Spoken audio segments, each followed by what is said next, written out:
ফেসবুকে তো 4 লক্ষ সাবস্ক্রাইবার হয়ে গেল, কিন্তু এখন পর্যন্ত কোনো দিনই সেলিব্রেশন করা হলো না। তাই ভাবলাম যে চলো আজকে নিজেই একটা ফেসবুক থিমের ওপর কেক বানাই আর এটা কেটেই আমরা সেলিব্রেশন করি। তার জন্য দেখো একটা ফেসবুক থিমের ওপর আমি কেক বানাতে যাচ্ছি। তো প্রথমে আমি স্পঞ্জটাকে বানিয়ে নিয়েছিলাম আর সেটাকে এবারে পিস পিস করে কেটে নিচ্ছি। আর স্পঞ্জটা এত নরম হয়েছে কি বলবো তোমাদেরকে। আর তোমরা যদি চাও এরপর আমি এই স্পঞ্জ বানানোর রেসিপিটা তোমাদের সঙ্গে শেয়ার করব। নতুন কেক বানানো শিখেছি, তাই একটু এক্সপেরিমেন্ট করতে করতেই দিন চলে যায়। সেভাবে এখনও সার্থক হয়ে উঠতে পারিনি, তবে মোটামুটি অল্প স্বল্প যাই পারছি। তোমরা যদি কেউ চাও আমার কেক ট্রাই করতে ইলাম বাজারের কাছাকাছি, তাহলে অবশ্যই আমার সঙ্গে যোগাযোগ করতে পারো। এইখানে দেখো প্রথমে আমি মাঝখান থেকে কাট করে নিয়েছি। আজকে আমি বেশি লেয়ার বানাবো না, আজকে আমি দুটোই মাত্র লেয়ার বানাবো এই কেকটার। তো আমি কাট করে নিয়ে সুতো দিয়ে সবসময় এভাবে কেটে নিই, তাহলে খুব সুন্দর মানে কেটে চলে আসে, একদমই কোথাও তেড়া বেঁকা এবড়ো খেবড়ো হয় না। আর এদিকে হুইপড ক্রিম নিয়ে নিচ্ছি আমি, আর এবারে ক্রিমটাকে আমি ভালোভাবে হুইপ করে নিচ্ছি। আর আমার কাছে যেটা রয়েছে সেটা হচ্ছে 260 ওয়াটের বিটার। তো এটা হচ্ছে 7 স্পিডের। আমি এটা কিনেছিলাম, খুব কমের মধ্যে পড়েছিল। যেহেতু আমি এখন শিখছিলাম তাই আমি এটা নিয়েছিলাম, কিন্তু এটা দিয়ে নাকি বলছে মানে বেশি গরমে ক্রিম হুইপ করা যাবে না। যাই হোক, দেখো আমার ক্রিমটা কিন্তু হুইপ করা হয়ে গেছে। যেহেতু প্রথম কেক বানানোর অভিজ্ঞতা, কি বলবো তোমাদের, খুব ভয় লাগে। জানি না কী থেকে কী হয়ে যাবে, শুধু এরকম মনে হয়। এখনও তো সেরকম ফিনিশিংই আনতে পারি না। আর তোমাদের তো বললামই যে কোথাও ক্লাস করিনি, নিজেই জাস্ট অভিজ্ঞতা থেকে বানাচ্ছি। তো লেয়ার বানিয়ে তারপরে এখানে দিয়ে দিলাম আমি কী বলে সুগার সিরাপ দিয়ে ভিজিয়ে নিয়ে ময়েস্ট করে নিয়ে তারপরে এখানে ক্রিম দিয়ে দিলাম, আর দিয়ে দিলাম একটু পাইনাপেল ফ্লেভার। আর তারপর আরেকটা লেয়ার ওপর থেকে বসিয়ে দিলাম, আর বসিয়ে এখানে দেখো আবার সুগার সিরাপ দিয়ে দিলাম।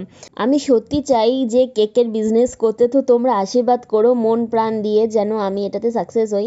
আর তারপরে এবারে আমি ক্রাম কোট করে নিচ্ছি।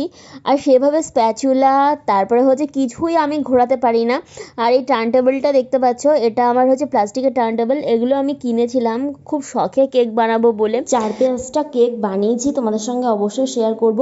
আর এটা যেহেতু ফেসবুক থিমের ওপর কেক, তো আমার ক্রিমটাতে অনেকটাই কালার লাগবে ব্লু করার জন্য। তবুও আমি এটাকে খুব ডিপ ব্লু করিনি, তাহলে আরও কালার মিক্সড করতে হতো। আর বেশি কালার মিক্সড করলে ক্রিমের যে টেস্টটা আছে সেটা নষ্ট হয়ে যায়, খেতে অতটা টেস্ট লাগে না। তো দেখো আমি ব্লু কালারটা বানিয়ে নিয়েছি। এবার একটা পাইপিং ব্যাগে নিয়ে আমি গোটা ক্রিমটা এরকম কেকের ওপর লাগিয়ে নিলাম। আর এই কেকটাকে আমি ক্রাম কোট করে ফ্রিজে রেখেছিলাম, সেটাকে বার করে নিয়েছি। আর তারপরে এখন আমি যতটা পারবো চেষ্টা করব যে ফিনিশিং দেওয়ার। তবুও এখনও অতটা ভালো আমার ফিনিশিং আসেনি, তার কারণ হচ্ছে খুব বেশি কেক যেহেতু আমি এখন প্র্যাকটিস করিনি। আর এগুলো সবই প্র্যাকটিসের ওপরেই নির্ভর করে। তো 4-5টা কেক বানিয়েছি, তাতেই আমি যতটা ফিনিশিং পেরেছি দেওয়ার চেষ্টা করেছি। মানে আমি চেষ্টা করি যেন যতটা আমি পারি ততটা দিই।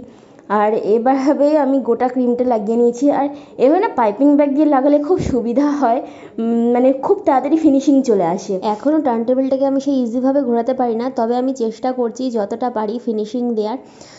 তো দেখা যাক কী হয়। একটা স্ক্র্যাপার দিয়ে আমি এখানে একটু ফিনিশিং আনার চেষ্টা করছি সাইডটা।